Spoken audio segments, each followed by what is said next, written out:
SHRI Ramayana Aranya Kanda Book number 3 Sarga 18 Roman numeral XXVIII 18 KHARA Dismounted.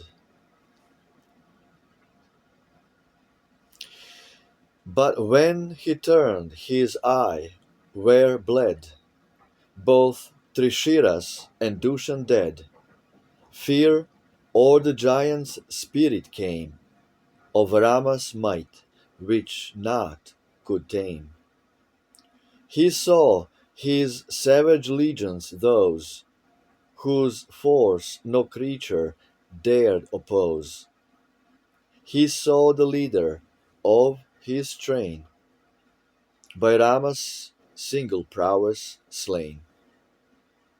With burning grief he marked the few still left him of his giant crew, as Namuchi on Indra saw, rushed the dread demon on his foe. His mighty bow the monster strained, and angrily on Rama rained his mortal arrows in a flood, like serpent fangs athirst for blood. Skilled in the bowman's warlike art, he plied the string and poised the dart. Here on his car and there he rode, and passages of battle showed. While all the sky regions grew dark with arrows as they flew, then Rama seized his ponderous bow, and straight the heaven was all aglow with shafts whose stroke no life might bear, that filled with flash and flame the air, thick as the blinding torrent sent down from Parjania's firmament. In space itself no space remained, but all was filled with arrows rained. Incessantly from each great bow, wielded by Rama and his foe. As thus in furious combat wrought, to mortal hate the warriors fought, the sun himself grew faint and pale, obscured behind the that arrowy veil. As when beneath the driver's steel an elephant is forced to kneel, so from the hard and pointed head of many an arrow Rama bled. High on his car the giant rose, prepared in deadly strife to close. And all the spirits saw him stand, like Yama with his noose in hand. For Kara deemed, in senseless pride, that he, beneath whose hand had died, the giant legions failed at length, slow sinking with exhausted strength. But Rama, like a lion when a trembling deer comes nigh his den, feared not the demon mad with hate of lion might and lion gait. Then in his lofty car that glowed with sun-like brilliance, Kara rode. At Rama madly on he came, like a poor moth that seeks the flame. His archer skill the fiend displayed, and at the place where Rama laid his hand, an arrow cleft in two, the mighty bow the hero drew. 7 arrows by the giant sent, bright as the bolts of Indra rent.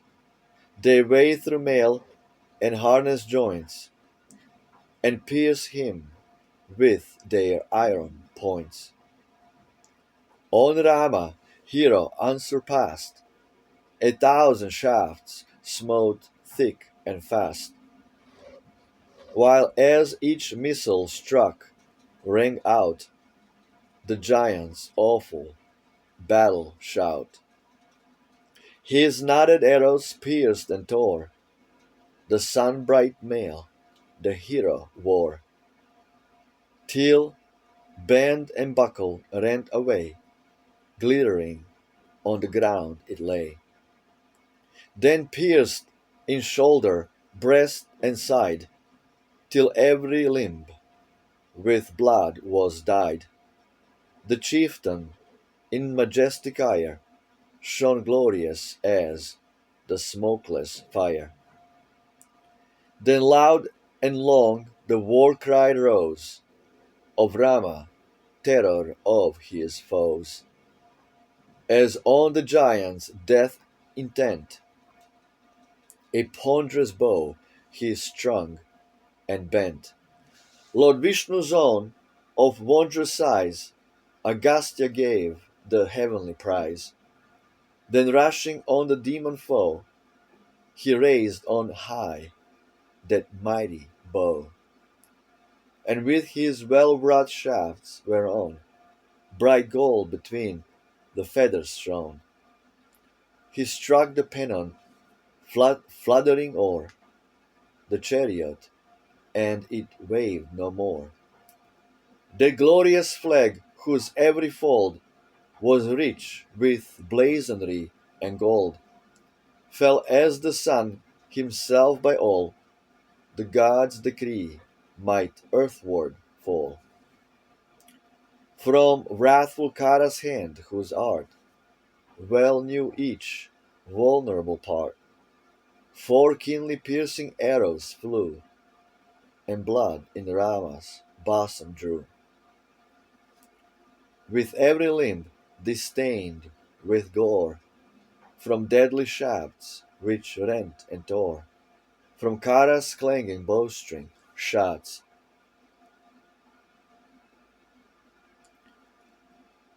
the prince's wrath waxed wondrous hot. His hand upon his bow, that best of mighty archers, firmly pressed, and from the well-drawn bowstring true, each to its mark 6 arrows flew.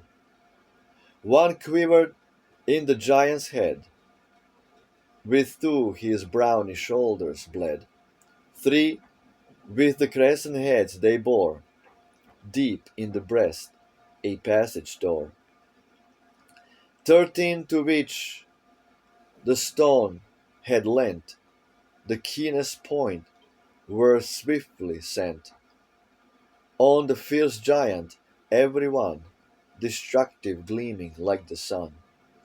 With 4 the dappled steeds he slew, one cleft the chariot yoke in two, one in the heat of battle sped, smote from the neck the driver's head. The poles were rent apart by 3, 2 broke the splintered axle tree. Then from the hand of Rama, while across his lips there came a smile, the 12th, like thunderbolt impelled, cut the great hand, and bow it held. Then, scarce by Indra's self surpassed, he pierced the giant with the last. The bow he trusted cleft in twain, his driver and his horses slain. Down sprang the giant, mace in hand, on foot against the foe to stand. The gods and saints in bright array, close gathered in the skies, the prince's might in battle fray beheld with joyful eyes. Uprising from their golden seats, their hands in honor raised, they looked on Rama's noble feats and blessed him as they praised. Absolutely beautiful. Sri Ramayana. When God walked this earth as if an ordinary man. Jai Shri Ram, Hail Ram, Rama Victa, Victory to Rama. Larger than life, Roman Christ, Rama and Krishna. Ciao.